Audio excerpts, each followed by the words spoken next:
In this series of advanced asanas, we will be looking at twisting crow pose, Parivrtta Bakasana. So what is the pose itself, and what are the postures that will help to bring us toward the pose? Well, the pose itself has you come into a squat and then twist deeply. So maybe you start in a twisted chair pose. This is typically how we enter and exit the pose. You bring your fingertips turning away from your toes, so the hands are perpendicular to the feet, and then you bring the knees up onto the shelf of the upper arms. You tip forward and you pick your feet up. I'll show you with the other view.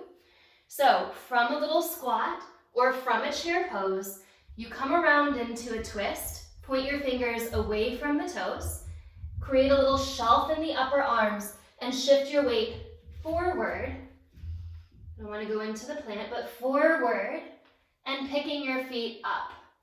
So you're using the strength of your bottom leg to hoist your top leg up. What helps to prepare us for this pose? Well, anything that helps to prepare us for regular crow pose will also help us for this shape.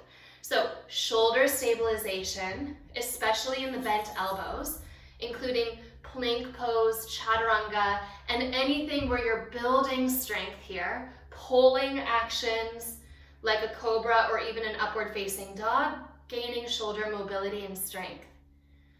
Additionally, core strength is very important in this shape.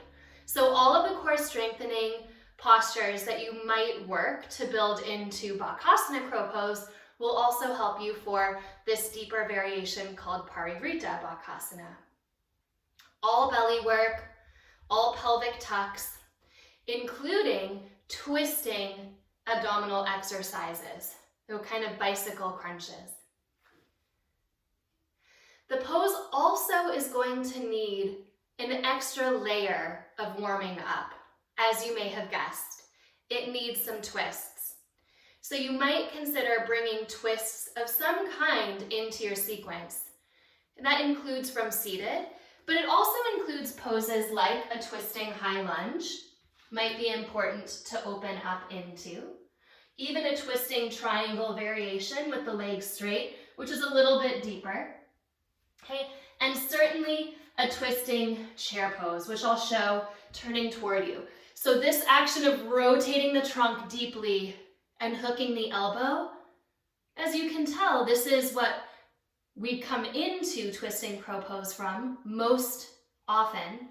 So doing this posture a couple of times in your sequence, preparing us for the arm balance, would make sense.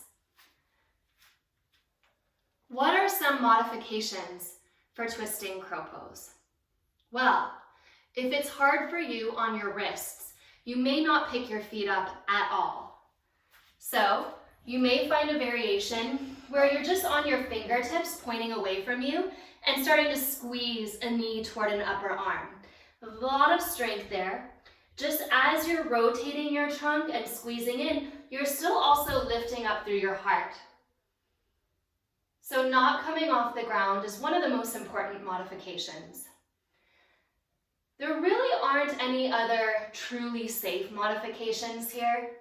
You could play around with if you're feeling really stable, setting your feet onto a block and walking your hands across this way. This might be another fun way just to build the strength. The inner thighs squeeze toward one another and you turn deeply. And again, this gives us the same elevation that we work in a regular crow pose when we come in off the blocks. So just a little tip forward, no need to lift the feet, might be a modification. In some ways, it's deepening because you are scrunching your belly even more when you elevate your feet. The full pose has you balanced on only one arm rather than both arms.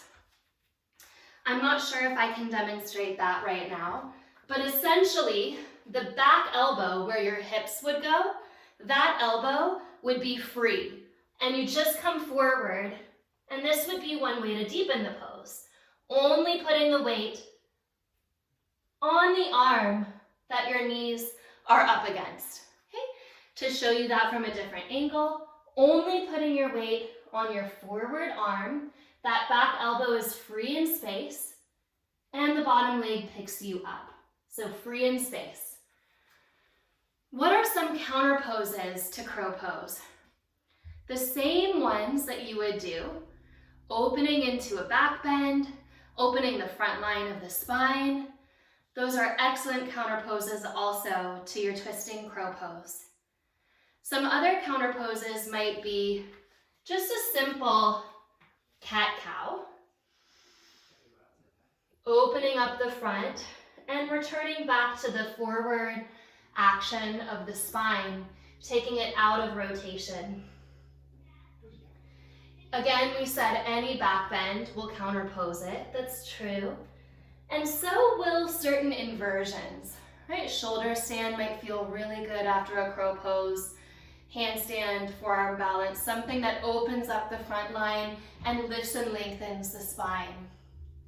Also, maybe a counter pose later on through your sequence would be to just rest in an open spine like a Parivrtta Bakasana, feeling the side waist open, expand, and soften. So there are many ways to build into the strength of twisting crow pose and many ways to counterpose it. Just as much as there is creativity in all the other sequences, bring your creative mind into how to build the strength and then how to come out of your twisting crow pose. Have fun playing.